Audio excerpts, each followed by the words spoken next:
Bonjour. Putain, j'ai failli crever là. Bonjour. Je la refais pas. Tu remarqueras que je la refais pas parce que ça fait la 12e fois que je recommence cette vidéo. Il y a des moments où je galère comme ça. C'est marrant d'ailleurs parce que c'est là qu'on voit vraiment que le plus difficile c'est toujours au démarrage.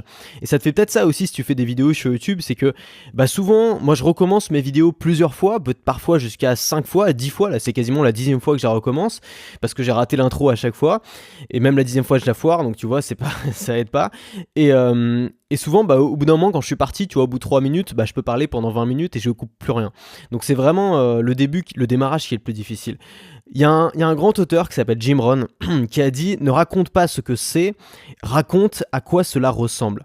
Et je pense que cette citation devrait être gravée au fer rouge sur tous les bureaux de tous les créateurs de contenu de la Terre. C'est-à-dire que c'est extrêmement important.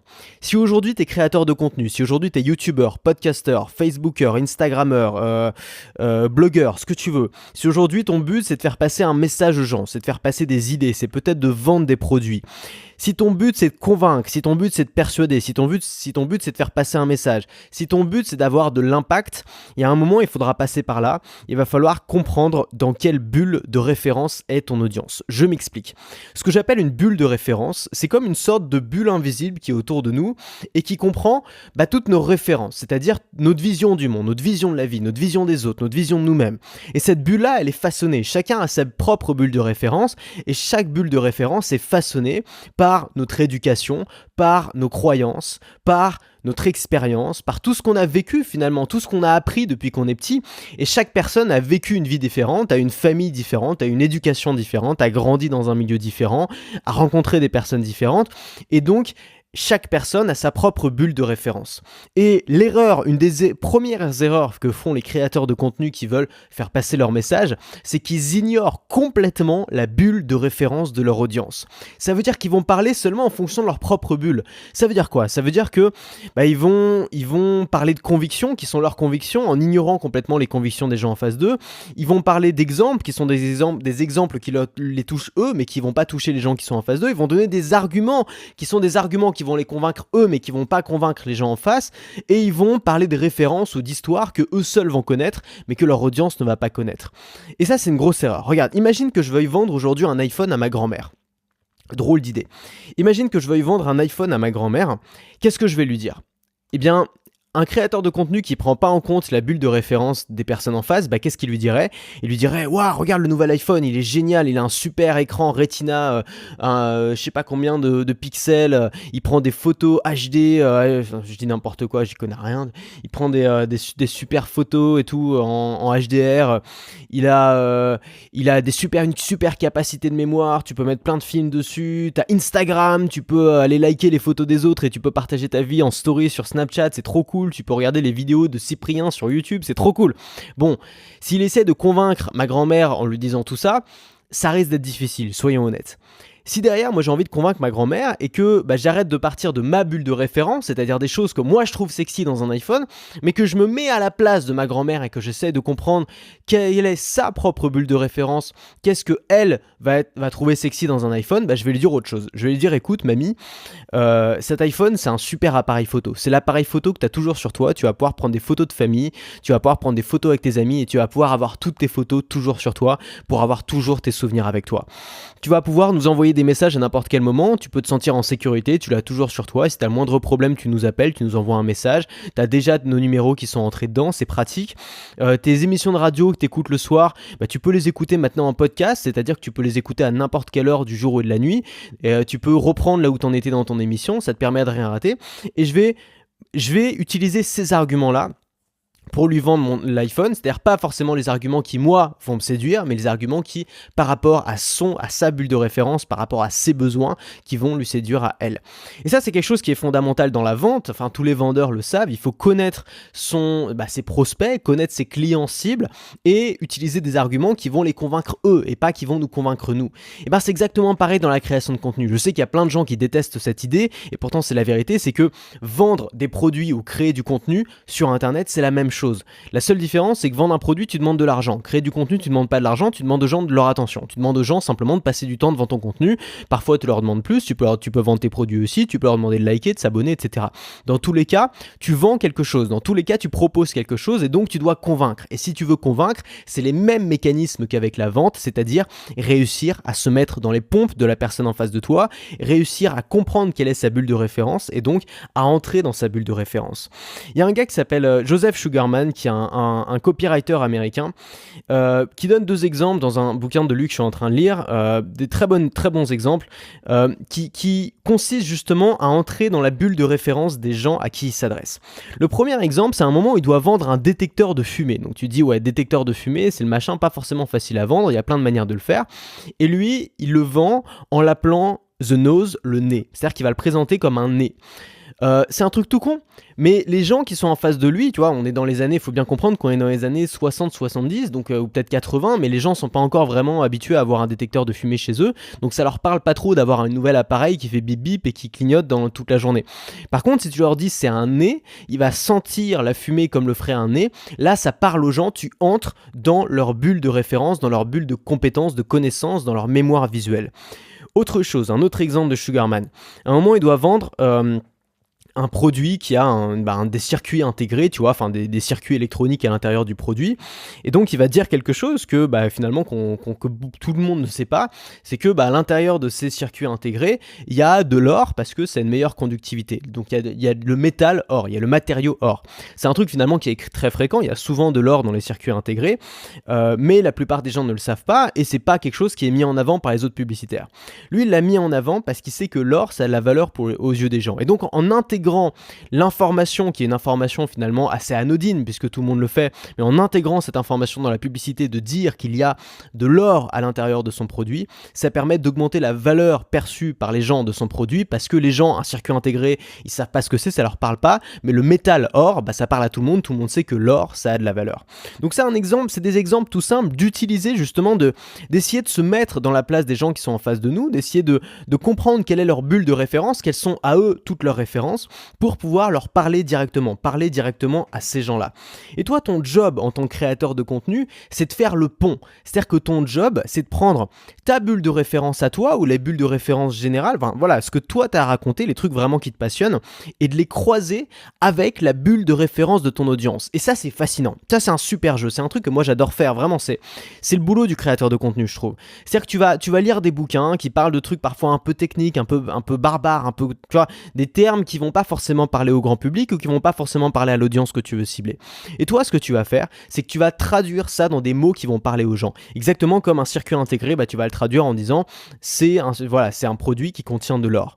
Ou alors un détecteur de fumée, tu vas le traduire en disant c'est un nez. Regarde, par exemple, moi j'adore les créateurs de contenu qui décident de se mettre dans une thématique un peu spéciale. Par exemple, les gens qui disent voilà, moi je vais enseigner la musculation aux geeks. Voilà, il y a un Américain qui est dans ce domaine-là, donc il enseigne le sport pour les geeks. Alors évidemment, c'est 2 choses, tu vois, souvent quand on imagine le geek, on imagine le gars devant son ordinateur toute la journée qui fait pas beaucoup de sport.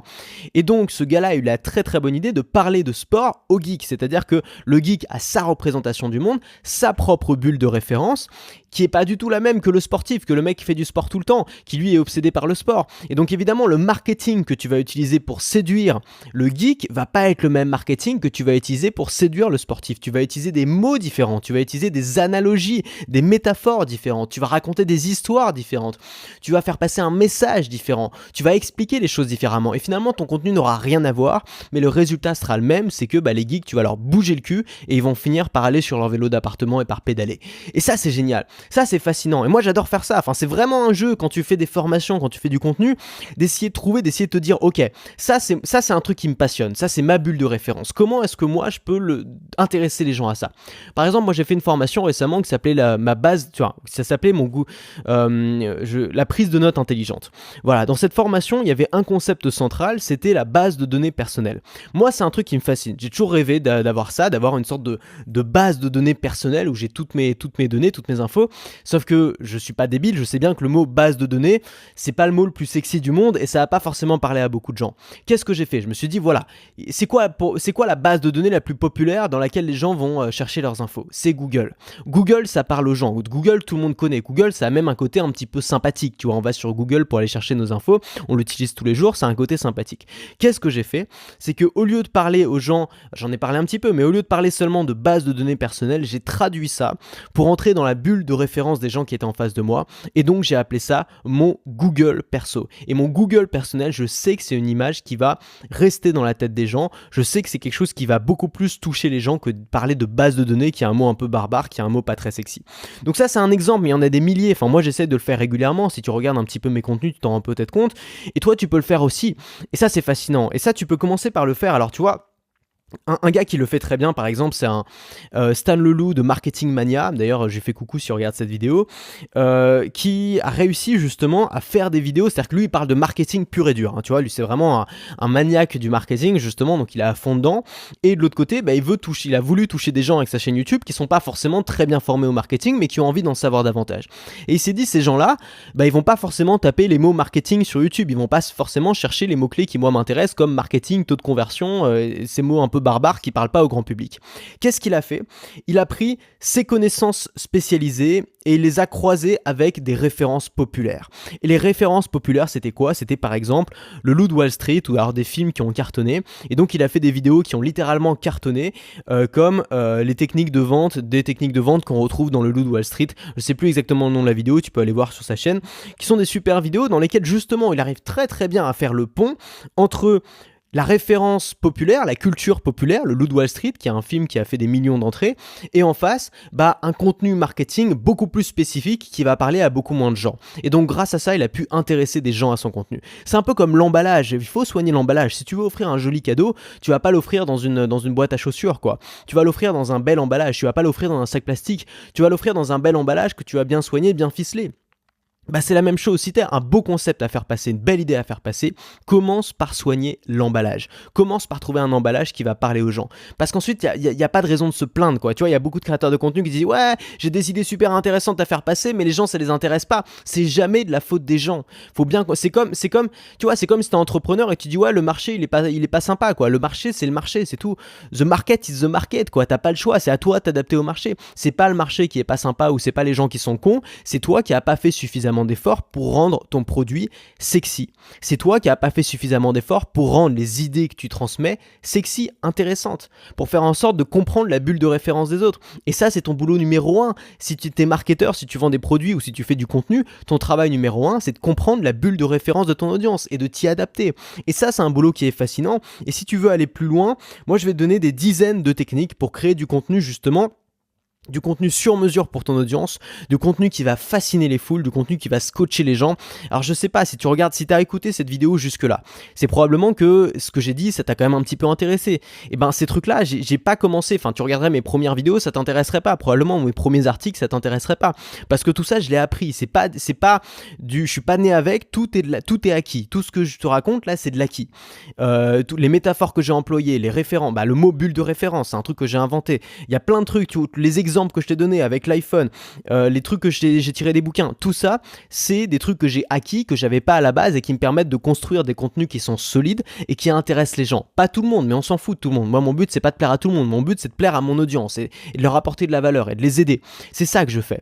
Et donc, j'ai créé une formation complète qui s'appelle 1000 vrais fans et qui va te donner des dizaines et des dizaines de techniques comme celle-ci pour parler directement à ton audience, pour créer du contenu exceptionnel, pour créer du contenu surtout qui va t'attirer des fans et des fans sur la durée. On parle pas de petits hacks de trafic, on parle de développer une fanbase pendant des mois, pendant des années, des gens qui vont te suivre pendant des années. Enfin un truc, une carrière, bâtir une carrière là-dessus.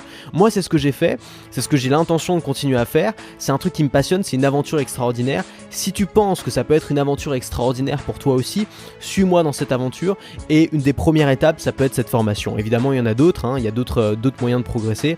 Cette formation c'est un raccourci, c'est aujourd'hui ça fait 6 ans que je crée du contenu contenu, c'est un raccourci de 6 ans d'erreurs, d'apprentissage, d'expérience que j'ai essayé de concentrer justement dans une formation intense qui va t'aider à créer du contenu exceptionnel. Voilà, donc cette formation, elle est là, tu as le lien qui est en description qui va t'emmener dessus, ça t'intéresse, tu as une vidéo complète ensuite que tu peux regarder où il y a déjà pas mal d'infos. Et si tu as envie d'aller plus loin, tu peux prendre la formation, elle est là, elle est dispo, simplement ce qu'il y a à savoir c'est que les conditions particulières se terminent samedi, donc dans moins de 48 heures. Voilà, on se retrouve dans la formation, à tout de suite et puis très vite dans la prochaine vidéo.